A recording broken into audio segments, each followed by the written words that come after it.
வணக்கம் தொடர்களே, welcome to data coaches. நான் mission. நம்ம எல்லாருமே ரொம்ப நல்லா ஞாபகம் இருக்கும். விஜயங்களோட முதல் அரசியல் மாநாடு ஸ்பீச் ரொம்ப அருமையாக போச்சு. எஸ், அஃப்கோர்ஸ், எப்படி மறக்க முடியும்?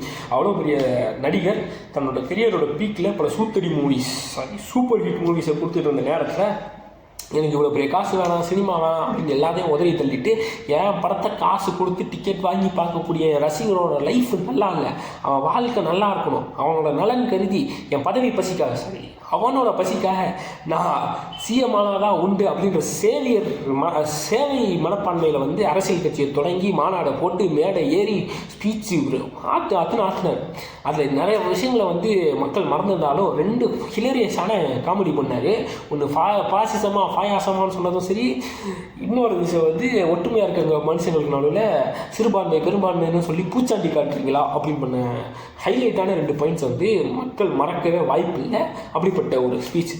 சரி, அதுக்கப்புறம் பல விஷயங்கள் நடந்துச்சுல. அப்போ மட்டும் அமைதியாயிட்டாரு. மேடை ஏறினா மட்டும் தான் சத்தமாக பேசுவாரா? ஏன்னா அவர் அங்கே பேசிட்டு அதுக்கடுத்து அவர் பேசின இன்னொரு வந்து பார்த்தீங்கன்னா இன்னொரு மாநாடு, இன்னொரு புத்தக வெளியீட்டு விழா. அந்த வெளியீட்டு விழாவில் வந்து அவர் பேசுகிற மேடையிலே தான். ஸோ மிச்ச நேரத்தில் அவர் பேச மாட்டார், போஸ்ட் மட்டும் போடப்படும். அதுவும் அவர் எழுதி கொடுக்குறாரா இல்லை எழுதி தந்ததை போஸ்ட் போடுறாரான்னு எனக்கு தெரியும்.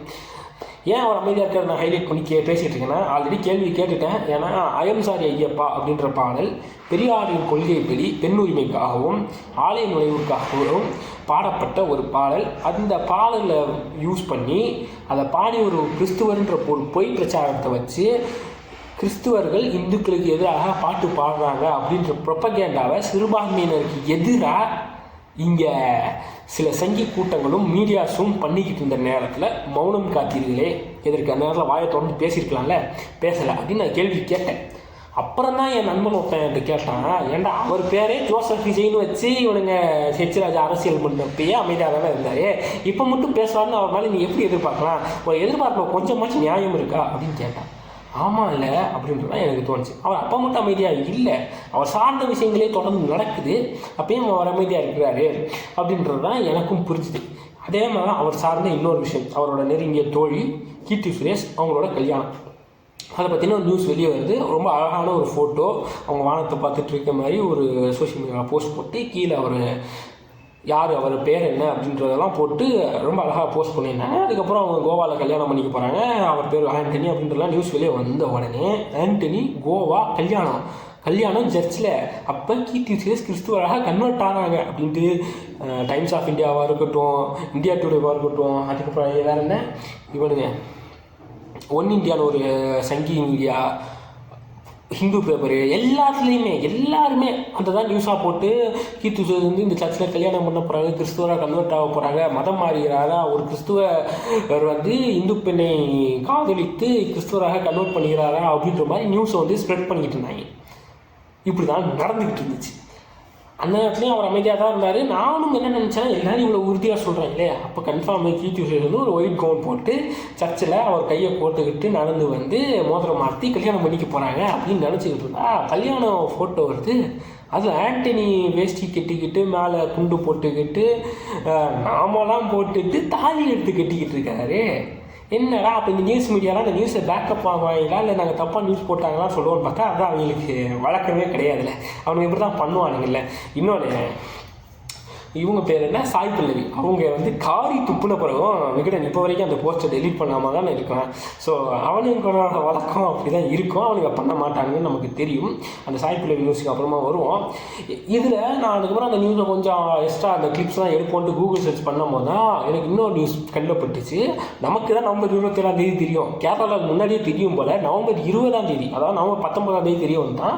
நவம்பர் 20 கீர்த்தி சுரேஷ் வீட்டு வாசலில் வந்து மீடியாக்காரங்கெல்லாம் போயிட்டு அவங்க அப்பா அம்மாட்ட இன்டர்வியூ எடுக்கிறாங்க. அவங்க அப்பா அப்பயே சொல்லிட்டாரு, ஆண்டனி கோயிலுக்குள்ளே வரக்கூடிய ஆள் தான், அவர் வந்து கீர்த்தி சுரேஷ் வந்து கன்வெர்ட் ஆகணும்னு எதிர்பார்க்கவில்லை, நாங்களும் அவர் கன்வெர்ட் ஆகணும்னு எதிர்பார்க்கலாம், இது வந்து அவங்களோட நம்பிக்கை அவங்கவுங்க ஃபாலோ பண்ண போகிறாங்க, இதை பெரிய இஷ்யூ ஆக்காதீங்கன்னு அப்பயே அவர் சொல்லிட்டார். அவர் 20 சொன்ன பிறகு இவங்க 27 போட்ட நியூஸ் தான் கீர்த்தி சுரேஷ் கன்வெர்ட் ஆகிறாரு அப்படின்ற மாதிரி ஒரு பிரச்சாரத்தை எடுத்து வைக்கிறாங்க.